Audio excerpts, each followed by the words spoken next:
Paternity fraud refers to an event when a mother names a man to be the biological father of a child, usually for child support reasons, but the accused, he's not the father. Marcus Matthews, author of nationally acclaimed book, I Am Not the Father, was a victim of paternity fraud when he was only 18 years old. 10 years old, I was a senior in high school. This was a marketing firm. 17. I was 17, I had In high school. In high school. Working in the mall. Working in the mall after I get out of school. And I'm here one day, I got my notepad, I'm looking, but she walked directly past me, and I'm, a red-blooded 17-year-old American, boy. So I see her, I'm looking, so I walk up to her, approach her, introduce myself, and we started talking. She gave me her phone number. And from there, we started talking on the telephone. Meet Dominique. He and Marcus are first cousins.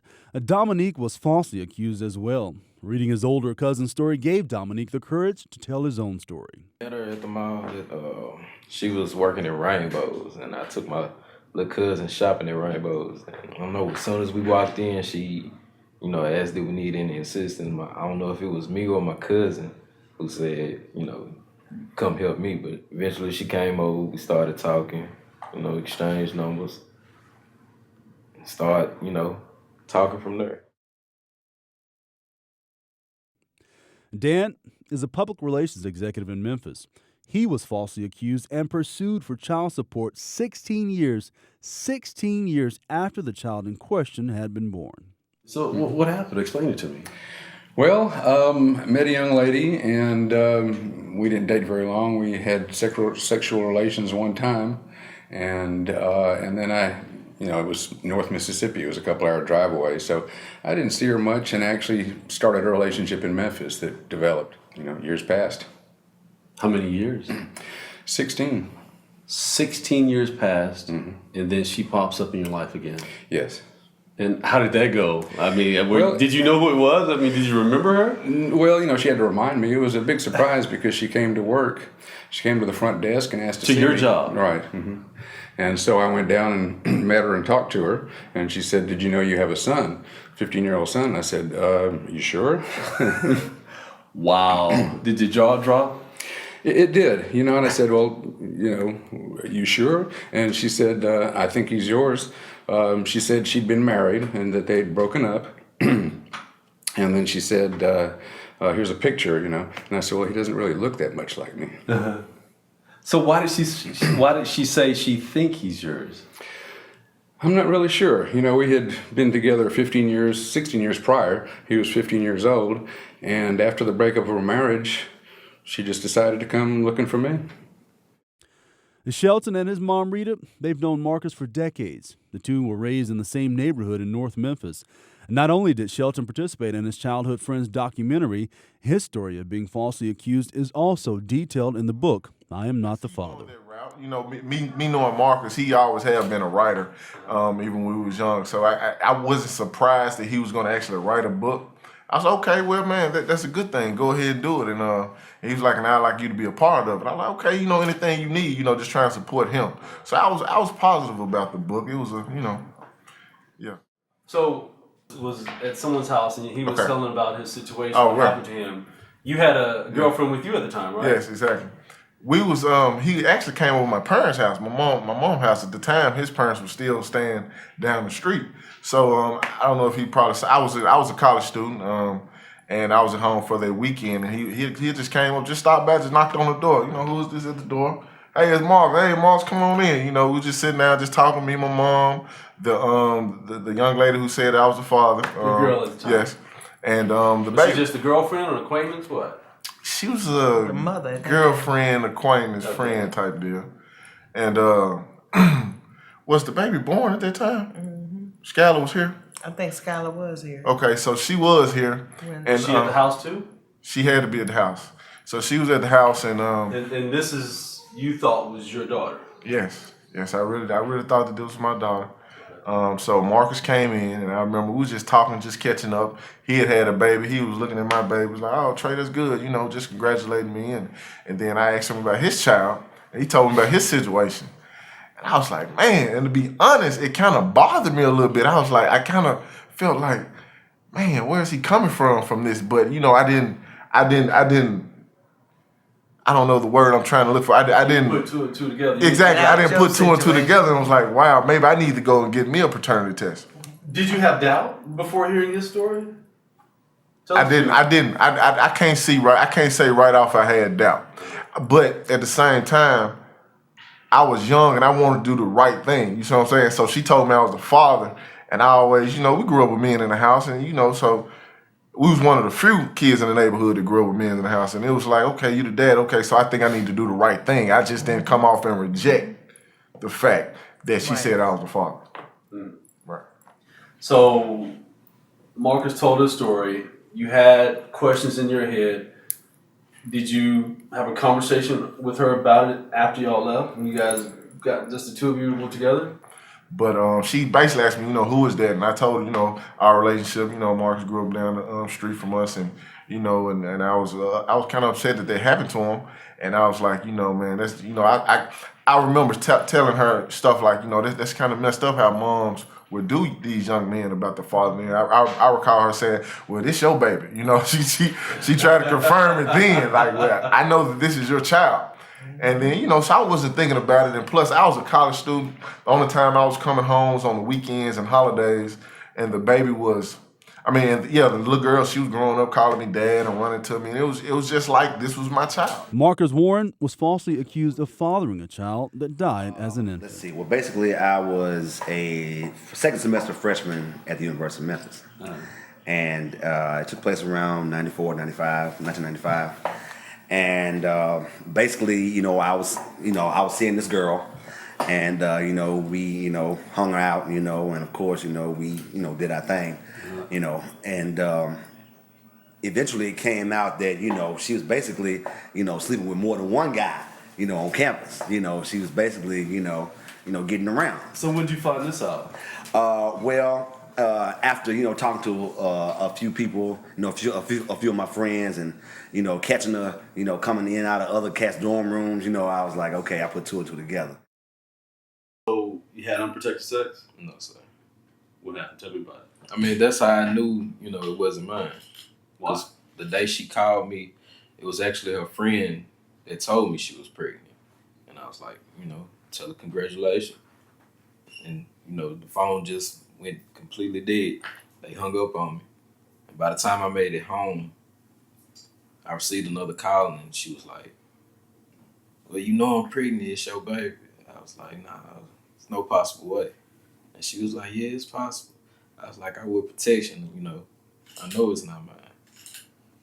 And we just, kept going back and forth from that day on. So before she got pregnant, did you ever No, sir. never had sex without a condom before she got sir. pregnant? Not one time? Not one time. Okay. I always had protection. So that's why you were confident that it wasn't your baby? Yes, sir. Okay, so you still hang out with her, you guys are still having sex, you decide to continue the relationship during her pregnancy? I decided to still be there. Okay. We had some little differences that we couldn't resolve, so I wanted to be there for my child if it was my child. So I didn't want to just, leave her high and dry and pregnant.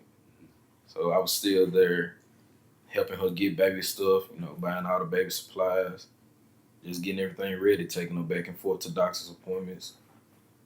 Just, I guess everything, a man who's expecting a baby should do. Mm-hmm. So the day comes, she's in the hospital, you're in the hospital. Yes, sir. Talk about that day. What was that like for you? Woo, that day. How did it feel? I mean, being in that situation at that time, at this time, you're still acting as if this is your child. Yes, sir. Well, seeing a life being brought into the world it was something else. I can't hardly put it into words. How did she find you? Were you already on the same job? Did she know where you work? Were you guys still in touch? We weren't in touch, no. So it was a big surprise. Basically, I think that she either saw me on the news in an interview or read a quote from me in the newspaper. Wow. So she came to your job, said, you've got a 15-year-old son. What'd you do next? Did you say, okay, let me be a daddy and take part in his life? Did you meet him? What? Well, she said, I think you should meet him. And I said, well, fine. I don't think I'm the father, but and it was kind of a weird story. She'd been married shortly after we'd been together, and she had told the husband the child was his. Now she didn't explain whether he had taken a DNA test or what had split up the marriage. No details like that. So that was strange. Did you? Yeah. So did you accept it? Well, I looked at the picture. She said she was going to bring him up to meet me, and she never did. So it kind of went to the back of my mind for a while. This was 2000, I think, late 2000. And so I didn't think about it. And then someone from my business office said they'd been receiving mailings from Mississippi Department of Human Services. Wow. What was that And about? they were asking for information about me. It was sent directly to the museum where I worked. Maybe she truly thought he was my son. I don't really know. But the people from the business office said that they'd received about 3 mailings. I had never been contacted by the Department of Human Services from Mississippi. They sent directly to the business office first. And they were asking for information about how much I made, whether I had insurance or not, what my obligations were as far as everything from, even asked about child support.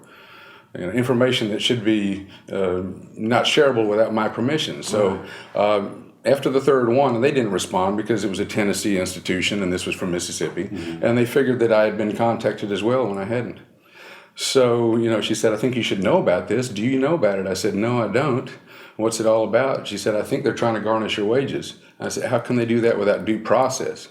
So the next step that happened was they actually sent something to me for the first time directly. And it was a request to make an appointment on May 11th, and this request arrived May 14th after the date of the appointment. So I contacted a lawyer, and I said, well, obviously this situation is going badly awry. So I contacted a lawyer, and he said, of course, this is not my jurisdiction. I'll get you in touch with a lawyer in Mississippi. But he did take the step of creating a document to fax to them, informing them that they had to go through a mutually agreed appointment time. They couldn't send me a notification after the appointment date had passed. Just giving them the notification that they hadn't gone through due process yet. And then I went to Mississippi, northern Mississippi in DeSoto County. I contacted a lawyer there who said that she could handle the case. And so how did it go? So we made arrangements for me to be tested for DNA here in Shelby County. I went to school at Jackson State University. So I was at work in Jackson, Mississippi. I was at work at the Boys and Girls Club. I was a staff member at this time. And I get a phone call. It's my sister, LaToya Knox. It was my sister.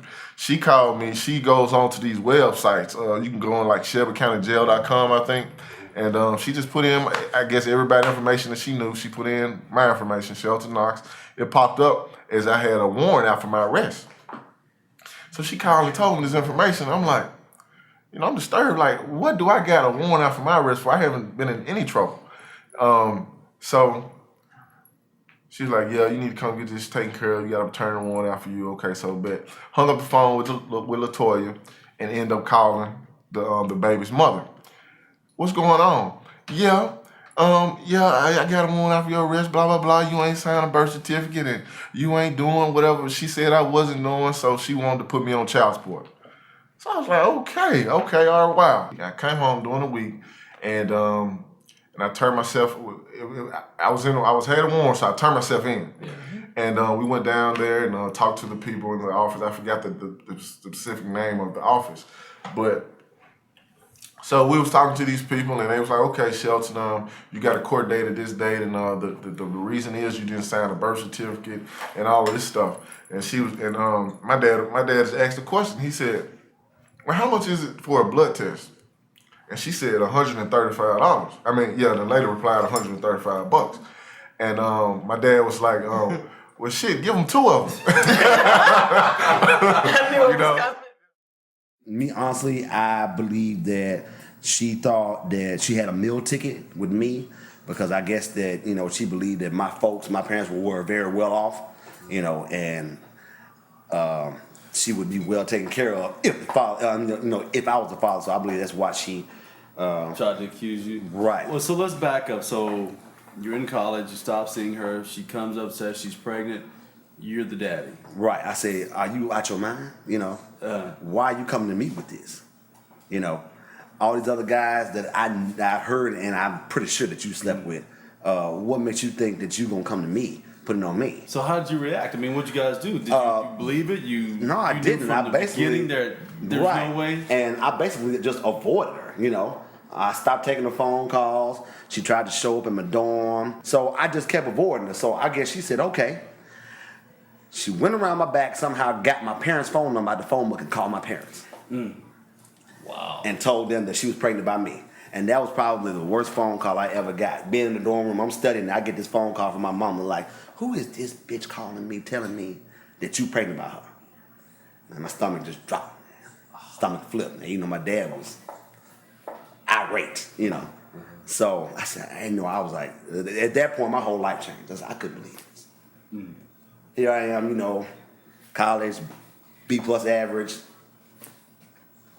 How did I get into this?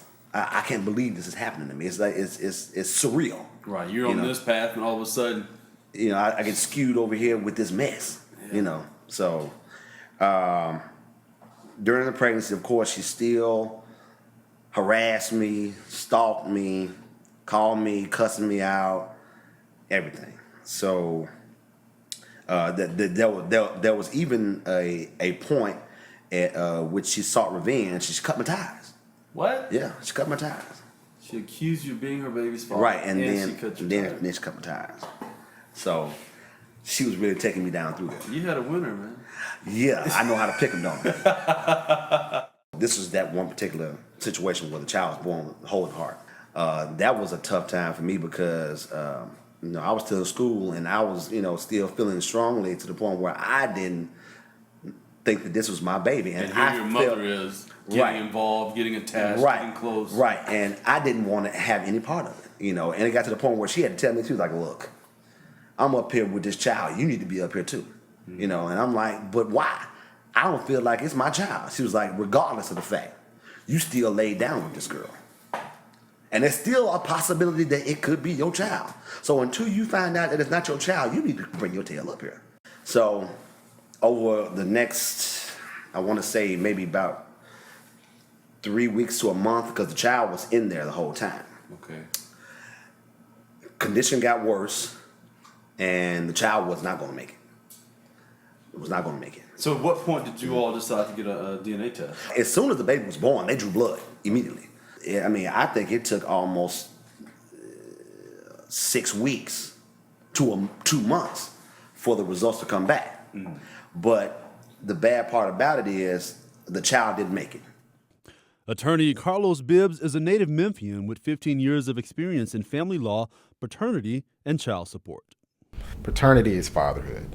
It basically means that the father is trying to assert his right to make decisions for the child if he in fact is the father of the child in question. And was that established as soon as the child is born?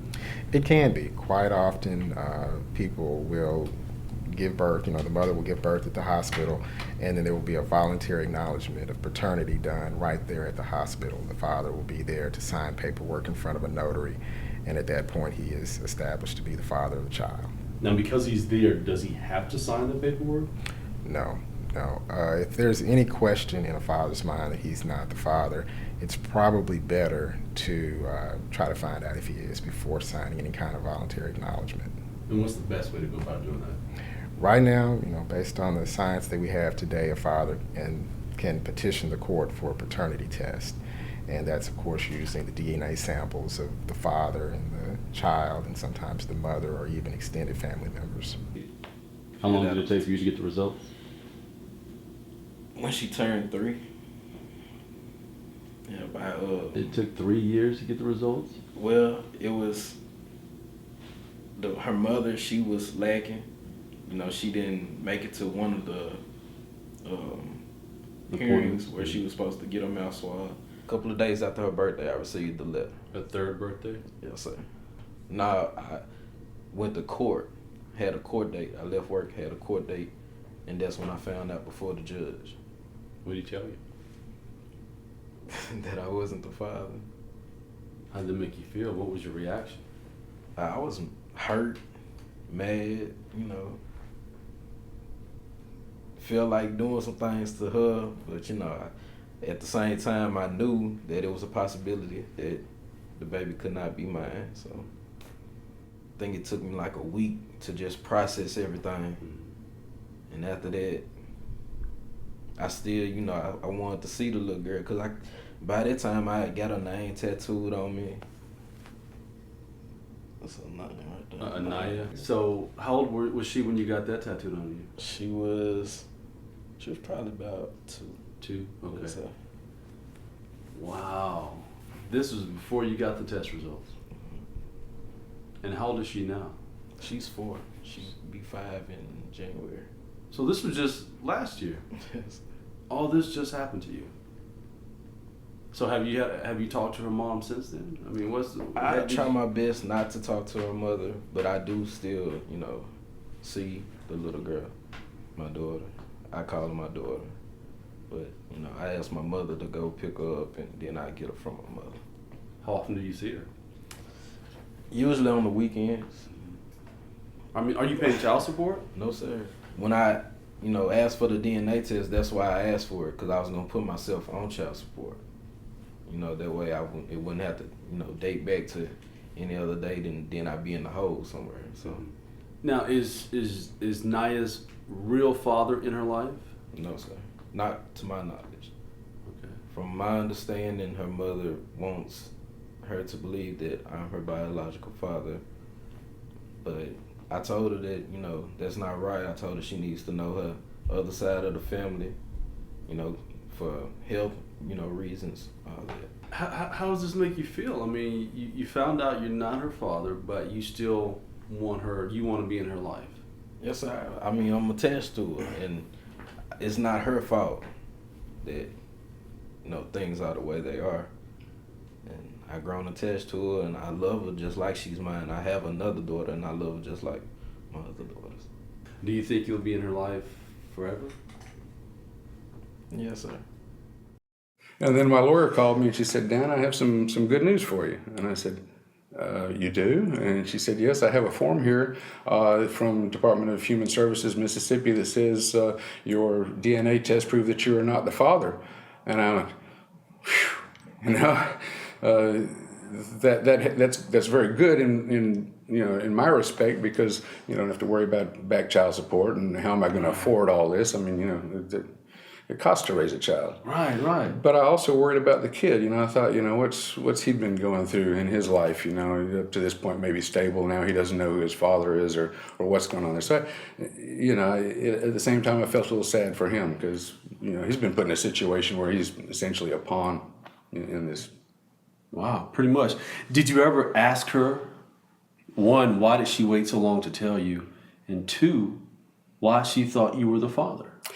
Well, the first time that we met and talked was, after she came up to visit me and tell me that I had a son was about the only time we discussed this, because she hadn't been in touch since then. And then, of course, once the letters asking for information had started coming, my situation was find a lawyer and get representation. So the only time I talked to her was that first time. And I asked her, why so long? Why didn't you tell me if this is my son? Because everything seemed kind of fishy. Why would you wait that long? Well, she said, she got married soon after she had been with me, and she had told the person she married that the child was his. So I gleaned from that perhaps, or obviously, they had recently broken up and gotten divorced for whatever reason, and so she decided at this point, to pursue the father or pursue some parent, and that's how it all happened, I guess. Wow. How has that experience affected you? Well, that's hard to say, because it's been several years since this happened. It's been 9 years. Mm-hmm.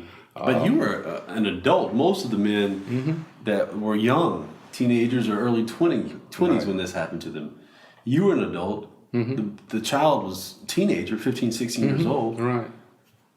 Bonds, I mean, life was moving on here. Yes, it was, And So your case is kind of different. I felt that if he was actually my son, that that I'd been, left out of a situation that I should have been included in. Yeah. So in that respect, when I was thinking about, is he actually my son, I was thinking about all these years that we haven't known each other. I felt robbed. Of course, afterwards, when I found that he wasn't my son, I worried about, what would be next for him and what her next step would be. But it was mostly a relief after all those years, because that weighed heavily upon my mind for a while. Oh, I can imagine. Did at any point were you angry about it? Oh, yes. Yeah, I was angry. I was angry, one, because if he was my son, so many years had gone by. And I was also angry after finding out he wasn't my son and wondering, what the motives were that brought her to my doorstep to say that I was the father when I was not the father. This whole concept of going to the book, I'm not the father, it happens more often than not. Prior to you telling your story, talking to us, talking to Marcus, was this a conversation that you had with a lot of people?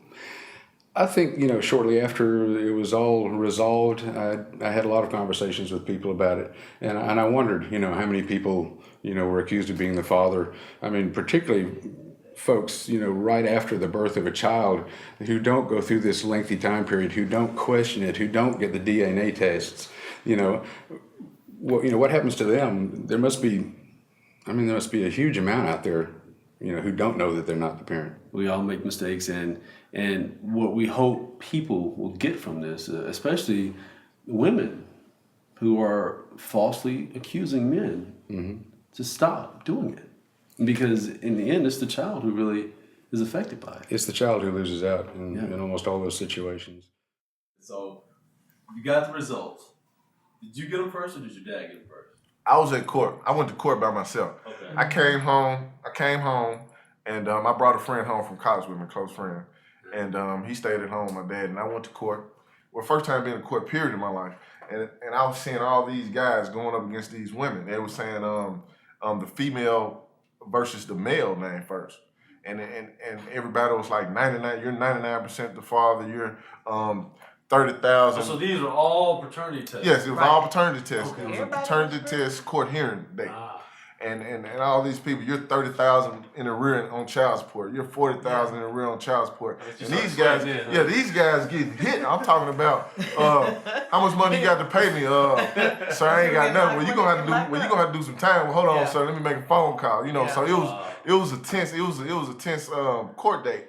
And actually one of my friends I went to high school was there, and his baby mom was there, and my baby mom haven't even showed up at this point. And Tion, his name was Tion. Tion was like, man, where your baby mom? I said, I don't know. I said, where yours? He said, they got my baby mom right there.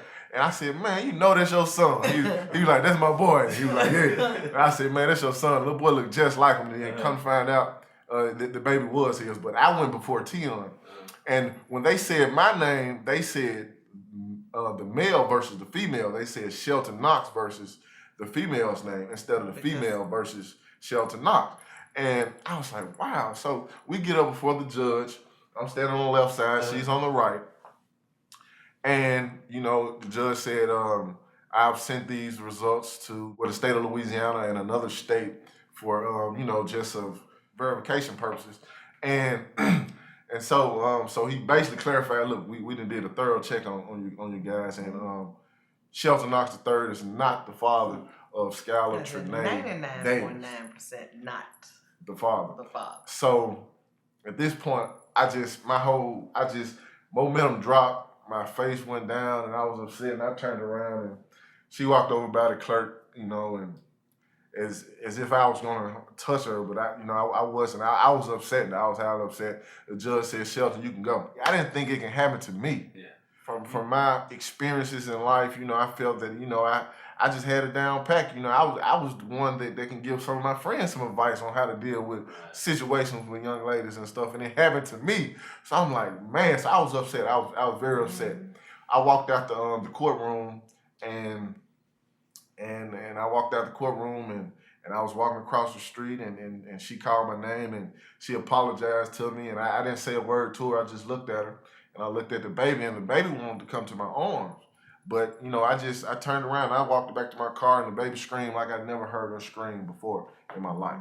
Rita, so did you get attached to 3 years? How much time did you spend? That was my baby. Yeah, we spent a lot of time. Like Trey said, when he come home from school, The first thing he would do sometimes before he even come home and put his luggage in was to go get Skylar. That's what he did. When he come home, he had his luggage and he had the baby. That was good with me. I mean, that was a good thing. But yeah, I was devastated. I was there for her delivery. I was there. Her mother wasn't there. I was there.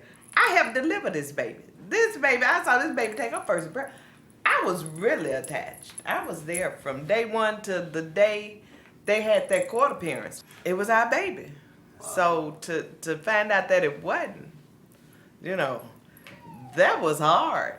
Were there ever any tears? I mean, I know you guys are tough. Yeah. Did you cry about Yeah. it? Well, I didn't cry. What I did was I did. I went to the liquor store and I got me a fifth of cognac. So you tried to drown away your sorrow. Hennessy, right?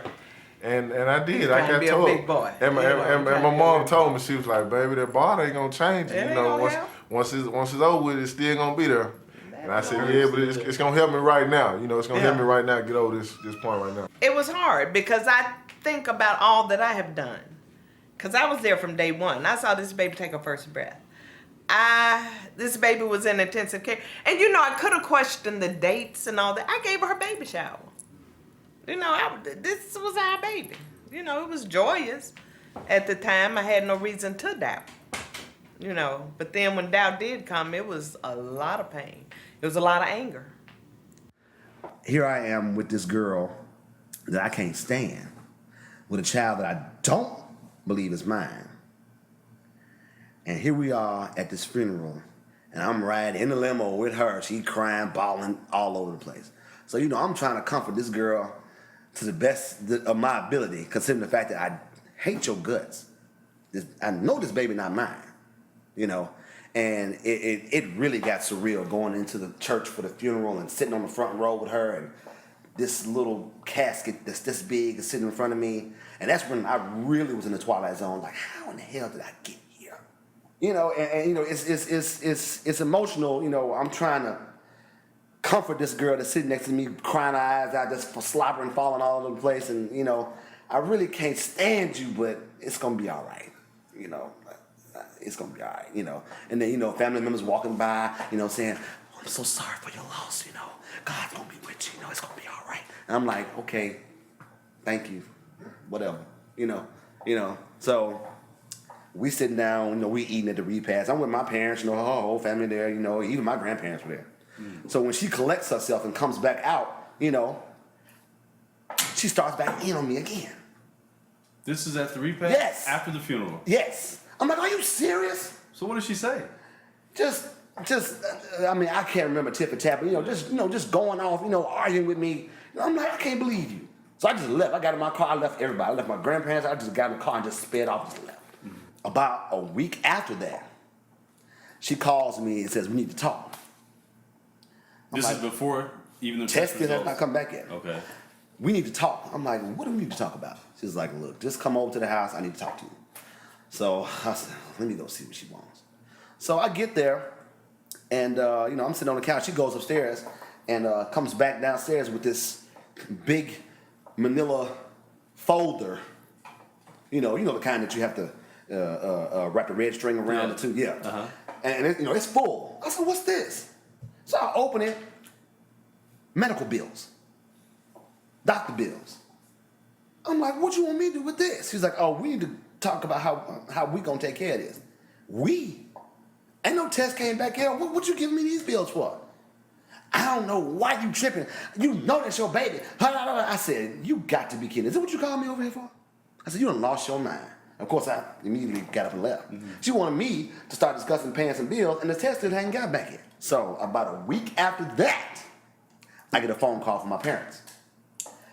Test results just came in the mail. Of course, my stomach flipping. Mm-hmm. You want me to read it to you? I said, go ahead and read it to me. I'm not the father. Wow. I hung up in my mother's face, picked up the phone, and I called her, and I ain't never cussed nobody out so bad on the phone, ever, for so long, that I ever cussed her out. I told her, if I ever see you again, I'll kill you. I'm on the phone cussing her out so bad. I'm crying on the phone. I'm cussing. I'm going off. All of this you sent me through, And I feel as if you knew that child wasn't mine in the beginning. I mean, it was a year-long emotional roller coaster for me, you know. And you were how old? I was just turning 2021. So you were young. Yeah. Yeah. And for me to go through that such a young age, it was traumatic for me, you know. And then I mean, to this day, you know, I don't wish death on anybody. I hate that the child died, but when you really want to talk about karma and things you do, and things that you do to people that come back on you, you know, so it was, the whole experience was just eye-opening, and man, it's the story I'm telling you. Having gone through that situation, has that played a part in your life? Is that a fact? Did that play a factor? Is that a reason you don't have kids now? Yes, because I'm very cautious about who I deal with from the beginning, for one thing. And if I do have sex, I make sure that I practice safe sex, which I was at that time. So, but I can say that I'm a whole lot more cautious about who I deal with, whole lot more. Marcus L. Matthews, I am not the father. That's the title of your book. Tell us why you're not the father. I'm not the father, according to DNA evidence. I dated a young lady. We had a relationship. She got pregnant, said I was the father of her child, and I got a DNA test that said I wasn't. How long did you guys date? We dated for about a couple of weeks, really, on the phone before the time that we had intercourse. So y'all dated, y'all talked on the phone for a few weeks, and then you saw her. So the first time you saw her, y'all had sex. Yeah. We dated on the phone, held conversation pretty much every day, for a couple of weeks. We were high school students, 17, 16 years old apiece, and we got together, had a relationship session. So she was 16 and you were 17? Right. And had sex, she got pregnant. So why were you so certain that you were not the father? Well, two things happened. First of all, I wore a condom. And, being a teenager, I knew that condoms prevented pregnancy and STDs and AIDS. So I wore the condom. The condom didn't bust. It didn't come off or anything like that. Matter of fact, I took the condom off and ran water in the sink, because that's what I used to do when I was a young person, to make sure that nothing happened to the condom. At 17, you knew to do that? Yeah. just to make sure that it didn't bust, But at any rate, that was the first thing. I knew that I wore a condom. And secondly, when I found out that she was pregnant, I took her to a local clinic, and her friend rode with us in the car. And while we were waiting on her to take the test, her friend asked me why I was having unprotected sex. And I told her, I said, I didn't have unprotected sex. We used the condom. And she said, well, she asked me if two people were together and nothing came out, could someone get pregnant? And I didn't understand what she meant. And basically, that led me to believe that she had been with another person in an instance where the penis didn't get erect, didn't ejaculate, but there was still interaction. There was still touching on the part. So, once I got that story and she had told me she hadn't been with anybody else, plus the fact that I wore a condom, I just figured it wasn't my child. So she is pregnant. She had the test. You say when she was to have a test, was it a pregnancy test? Because you couldn't test the DNA while she was pregnant, right? Right. Well, what happened was, after we had sex, we hadn't talked for a couple of months. And I called her out of the blue, and asked her how she was doing. And she asked me, what would I say if she told me in 6 months she would be a dad? I would be a dad. What would you say if I told you in 6 months you would be a daddy? That was what she asked me. And I said, are you pregnant? And she said, I think so. I didn't come on my cycle. And another thing, she said that she came on after we were together. but the following month she didn't. That's why she was so uncertain, because it had been 3 months. So the next day, literally, I took her to the clinic with her girlfriend, and her girlfriend basically insinuated that she had been with somebody else, and she did it by accident. Well, so you took her to the clinic to see if she was actually pregnant? Right. Okay. I took her myself to see if she was pregnant. Right. And turns out she was pregnant. Yeah, she came out of the clinic just crying. Like, we were waiting on her, me and her friend, and we watched the doors open. And when the doors opened, she was just bawling. Her face was red, her eyes were, watered up, and she was just hysterical. So that was my answer, And she told me at that point that the test said she was pregnant. What was your reaction? I was confused because it happened so fast. I had a relationship with her 3 months ago. We hadn't talked in about a month and a half to 2 months. Then in one day, she tells me she's pregnant. Then the next day, I take her to the clinic and find out that she is pregnant. And her friend tells me that, well, she's been with another guy without saying it in so many words. So I was just overcome with emotions from, being confused to being not understanding everything. Really was most of it. Was just confusion. And you were only 17. Only 17 years old, a senior in high school. She was 16, so you guys are both young, not knowing what's about to happen with your lives. Right. I was headed to college at that point. I was a senior in high school, and I was juggling between going to University of Memphis for a journalism scholarship and going to UT Martin to work out for their basketball team. So you find out she's pregnant. Do you stay with her throughout the pregnancy?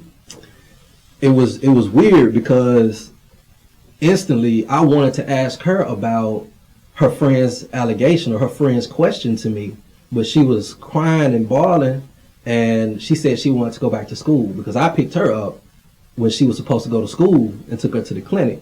So I wanted to talk to her, but she said, no, I want to go back to school. So I didn't have a chance to ask her, what is this your friend's talking about? Mm-hmm. When we get home and get back on the phone that afternoon, she says her parents want to meet me. So I didn't even get a chance. So she told her parents that she was pregnant? She went home and told them? Well, she said when she got home, her mom knew something was wrong. And I'm guessing, because she was so emotional leaving the clinic that she probably was at the house crying and bawling and just, wasn't herself. So, her mom put two and two together, figured out something. But I didn't even get a chance to really talk to her about, what is this your friend is saying about you being with a guy who didn't get an erection and didn't have a condom on. So I went and met her parents, and then I get there and her stepdad and her mom are in the living room with me. And her stepdad says, now that you got my daughter pregnant, what are you going to do about it? And my response was, if it's mine, I'm going to take care of it, And it went crazy from there. Her brother was in the room, and he got upset and irate about me trying to call his sister a hoe and, saying that I was disrespecting their family and all of that. The mother was upset. She felt like she was disrespected. By saying, if it's mine, I'm going to take care of it? Right. The if, that one word. Right. That if, it made them feel like I was degrading their daughter in some way. That's the only explanation I can get from it. But they were not pleased with me saying that. And I went on to explain to them that I wore a condom, the condom didn't bust. And then I even mentioned, hey, her friend was talking to me in the clinic about her being with another guy. And they just threw that out of the window. That girl, she doesn't know what she's talking about, and she's just a troublemaker, and she doesn't have her own business together and that kind of thing. So in their minds, I was the father. And for me to be 17 years old and caught by so much surprise and just trying to put two and two together, I was caught up in it. I was just caught in a bad situation where I'm dealing with adults who are telling me that no, this is your child, and you should step up and be a father, And then I'm looking at this young lady who's basically saying, "You got me pregnant," and she is pregnant. And she was a nice, smart, sweet girl, pretty teenage girl, So tell me about the conversation. So this was dealing with her family. She's pregnant. That part of it. Take me to your family. Did you have the conversation with your mom? Yeah. How did that go? I did. It was so surprising because my mother was so strict on me growing up, especially when it came to girls about, being careful about who I, dated and dealt with. And she would always say, "I'm not raising Casanovas." That was her favorite line, when I was on the phone with the girl, or, she'd hear me talking about girls, "I'm not raising Casanovas." But when I told her that I may be a father, she was extremely understanding. She wasn't upset. She didn't yell. She basically told me that I, should be ready to live up to my responsibility. And my dad was the same way.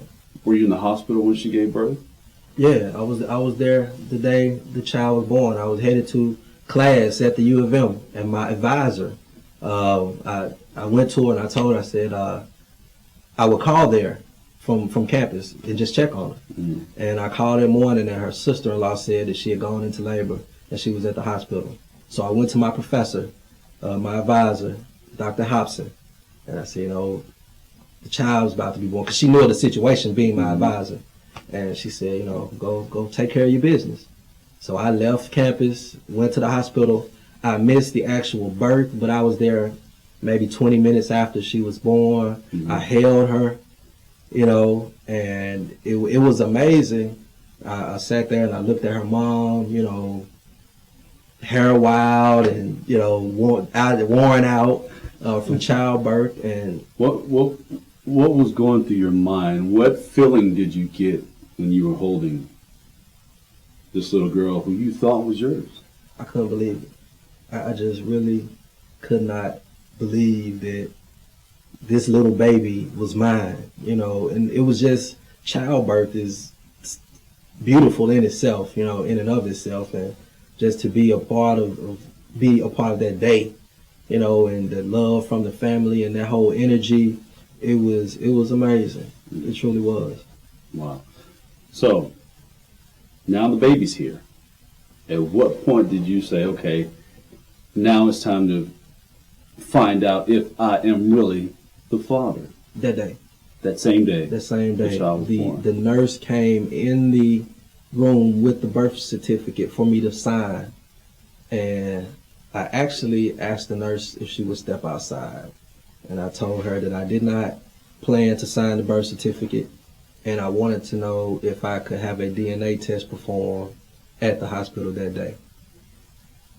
Mm-hmm. She told me that they didn't do that. I would have to go to a private doctor, or I would have to go downtown to the court system and get a DNA test. I let her parents, and they were upset. They were upset because the nurse went and returned and told them that the father refused to sign the birth certificate. And the energy in the room changed tremendously, to the point where I felt more comfortable leaving. So I went back to school, and her mom told me that she was going to get the test and they would take care of it, and we would handle this situation once and for all. And I waited, and it didn't happen. 2 months went by, and they never called me to take a DNA test. So you hadn't seen the child since she was born? I did. I picked her up. So during the 2 months, you were still interacting with the child? Yeah. Actually, I took her home. I want to say maybe within the first week. I took her to my parents' house, and my mom held her, and my brothers held her, and my dad held her, and he gave it to me, and he said, "I don't want to see her again until the results come back." And he advised that I take caution, but he didn't tell me what to do. My dad, one thing about him, he'll give you advice or make suggestions, but he never really tells you what to do. So he didn't tell me not to be there, but he suggested that I, kept my distance. Did you? I kept my distance because I wanted to be there more than I was. I still went to see her. I remember buying her a little coat, because it was cold, and seeing her mom. But I wasn't there every day, and that's what I told my dad. I told my dad, I was like, I don't want to miss anything. And he said, son, if she's your child, you will have more than enough time to spend with her through her life, And I wasn't looking at it that way, but he was, so I still spent time with her. Mm-hmm. So 2 months had gone by, still no DNA test. Right. So what'd you do? Well, after the third month, by this time it was February. So I went downtown to juvenile court. I asked for the DNA test. I went myself, 17 years old. By this time I was 18 years old, and figured out where to go and how to get the petition. And they said, well, we can't do the test now. Come back, later. And then they gave us a time to come back. We went back and actually took the test. And yeah, we took the test in February. Then they said you need 6 weeks to get the results. So we're waiting on results. A few weeks in, her mom called me, like 5 in the morning, maybe 6 in the morning, and tells me that her daughter died in a car crash. Whoa. Who, you lost me there. Who called you? The girl I was dating, her mom called me. Okay. To tell me that the girl I was dating died in a car crash early that morning. And she was gone. And this is while you all were waiting for the test results to come back. Yep. So now there's a child here without a mother. Her mother's dead. And you don't think you're this child's father. Right. I was supposed to go to school that morning, and I didn't go. I went over to the child's home, her grandparents' home. What was her name? We keep saying child. What's her name? Ashley. Ashley. Yeah, Okay. yeah. I went over there and spent time with her and her grandparents and grieved with the family, because I lost a friend. And that's the part that keeps getting missed, I guess, in the story, is that I felt like she was my friend. We had a relationship. We talked on the phone, about our future plans and what I wanted to do with my life and what she wanted to do with her life. And actually, she was at my high school graduation, pregnant. She went to my senior prom. So every time I look back at my prom pictures, with me and my friends, or me and my date, it's her. So when the child got there, yeah, I was confused, but by this time I had really grown to like this person even more. And so many tears from just her calling me at night, telling me, that she couldn't believe that I didn't trust her, and she didn't know what she was going to do, and she didn't want to raise this child by herself. I had really grown attached to her. And even though we were dealing with the paternity situation, I cared about her as a person, and to find out that she was dead, it was unbelievable. It really was. And, so when I get there with her family, I'm grieving just like everybody else. I'm crying just like her parents, I'm holding the child. I'm looking at this baby, looking at Ashley like, I'm sorry. I want to apologize to the baby, And then... Did it make you feel like, what, it's time for me to step up now? It's just going to be me raising my baby girl by myself. So did you ever feel like that? Tony, I tell you what happened, man. The energy just changed in the room because her family knew about the DNA test. The results? No, the results hadn't been issued, but they knew I didn't sign a birth certificate, and that I was debating their paternity. So some of her not her immediate family so much, but the cousins and people that were around, you know, they didn't appreciate my presence. You know, and they were giving me these strange looks, and you know, it was just the energy in the room kind of alienated me. I felt like it was a spotlight on me, and you could people were staring through you. You the bad guy. I'm the bad guy, but I'm grieving. You know, I lost a friend. I'm holding his baby. You know, and so again, it was just in my best interest to walk away from the situation. So I went to school that day. I left and went to school. Wow. So after that day, how much time passed before you found out the DNA results? A couple of weeks. Did they come to you or did they go to her? They went to the court. They went to the court. They gave us a date to come back. We went. Her parents went in her place with Ashley, and they called me up. We were sitting together. It was me, then it was her stepdad, you know, her mom holding the baby in her lap. And they called me to go stand before the judge. And they said, you know, Marcus L. Matthews. And I went and stood up, and they said in the case of Ashley, they said her middle name and her last name. They said, you are not the father. You are free to go. And I was just shocked. Like, the first thing I did was look back at the family, her parents. And, you know, her mom, I could see her lips say, that's not right. She ain't been with nobody else. That's exactly what her mom said. And then I looked at her dad, and he just dropped his head. You know, and then he looked up at me and kind of gave me like a nod, like, you know, it's all good, you know. And I went back over there to them, and they were really nice. You know, they told me that they apologized for what I had been through, and I was always welcome at their home. And, you know, I wish them the best too. The way that the law is written, all the things that you're talking about, be it child support, be it decision making for the child, be it custody decisions, all of these decisions are looked at and filtered through what is in the best interest of the child. So I know that a lot of emphasis in this particular line of questioning has to do with what are the father's rights, what are the father's rights. But at the end of the day, the court's primary decision is what's best for the child. And then, of course, parents come second. Right, but this child's mother lied, falsely accused this man of being this child. So she's hurting the child and the father.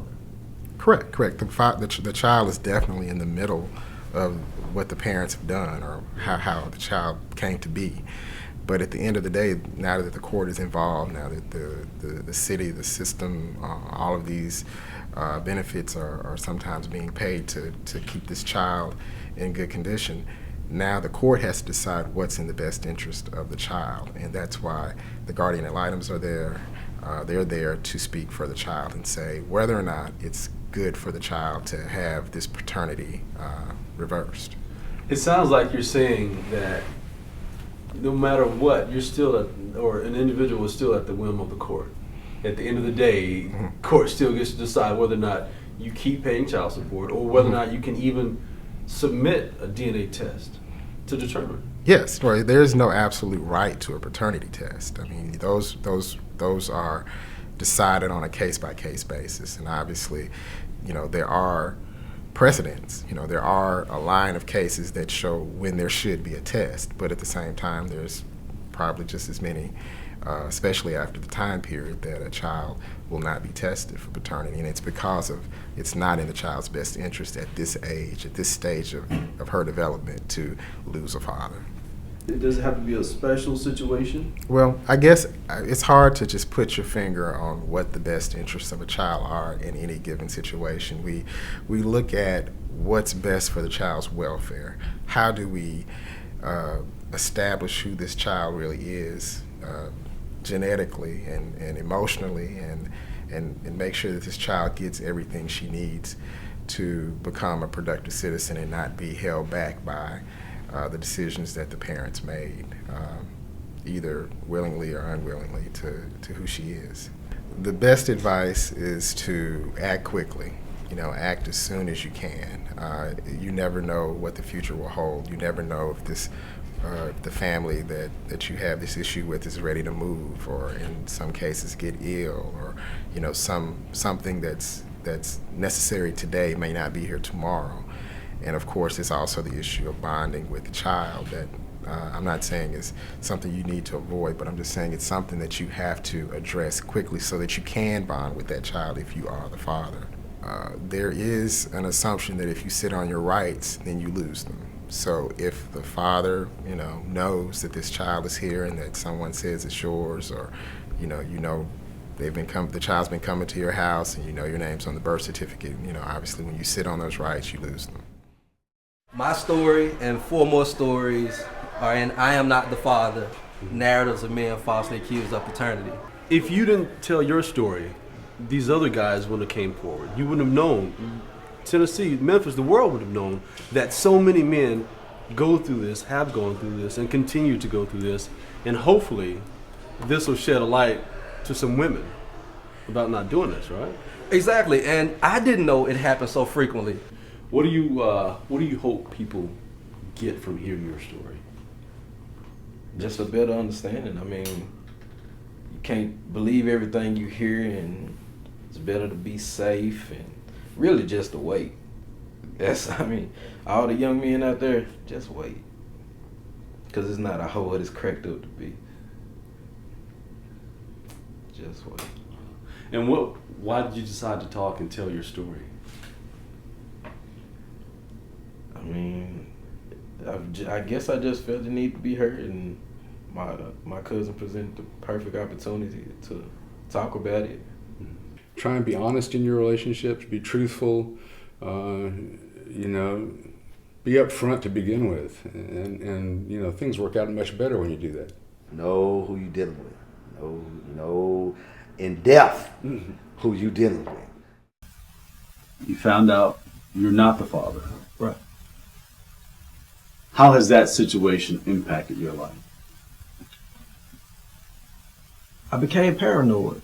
It really got hard for me to trust in relationships because I had been lied to in that relationship and relationships previous to that one, but never to that extent.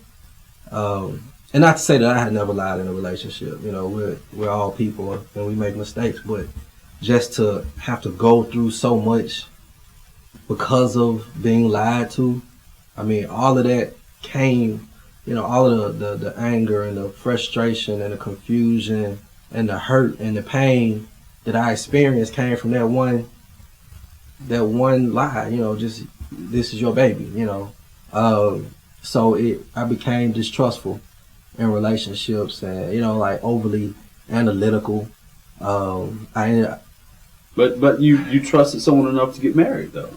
I got married. I met a beautiful woman, smart, intelligent, just sharp, and I ended up divorced. And I think a lot of that was because. How long did it last? We were technically married 5 years, but we spent more time separated than we spent together, and a lot of that is my fault. It was me.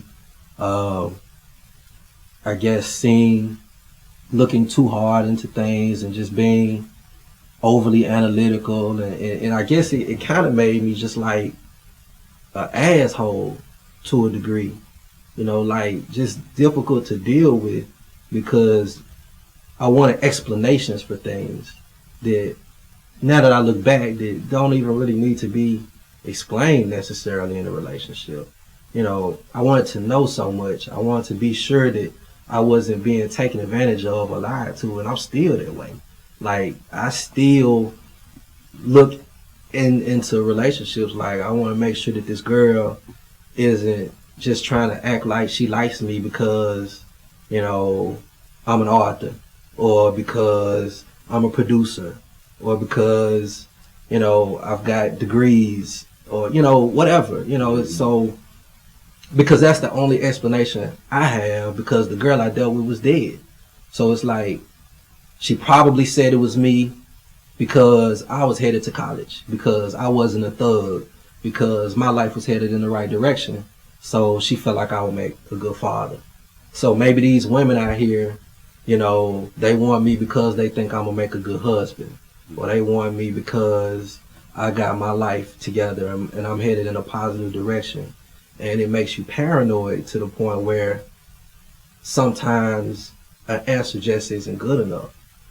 And, you know, I have to ask myself, like, you know, how am I ever have a real relationship, you know, when I find it really hard to trust women, you know, or trust people. Do you think several of your relationships failed because of this situation? Yeah. Did that inspire you to write this book? That's part of it. I think I'm just trying to get clarity on what really, I was trying to figure out what happened to me. You know, like, it was just part of my memoir.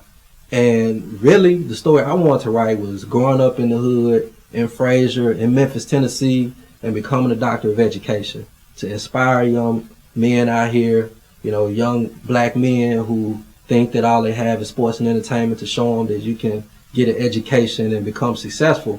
But that story just kept jumping off the page. Like, you need to talk about this, Marcus. You know, you need to tell this story. So I decided to tell it, and I had no idea, like, nationally, how many men went through this situation. Like 16% of DNA tests in the United States of America come back negative. You know, that's like 1 out of 6. And men, you know, when my book got so much attention, I had no idea that it would. Like, you know, I figured that the local media would follow me. But when the National Association of Black Journalists invited me to Philadelphia and featured my book with Ray Nagins and Soledad O'Brien's, and, you know, I'm being interviewed, you know, by national media. I'm talking to people from, you know, PBS. Like, wow, it's really a big deal. And it was a big deal with me, but I didn't know it was a big deal with so many men across the United States, and not just black men, but just a national epidemic. And it was like, dude, you need to just try to raise awareness and help as many people as you can, and help these little kids. Because I think back about Ashley, like, how is she living? You know, and I Googled her and found out she was adopted. You know, so they wouldn't let me find out who adopted her because that's private, privileged information. But how many kids out here don't know their fathers, don't have mothers? How are these men dealing with the situation? These it's just so multifaceted that Right. it's just a conversation that now I see really needs to be held, like, on a major, serious platform.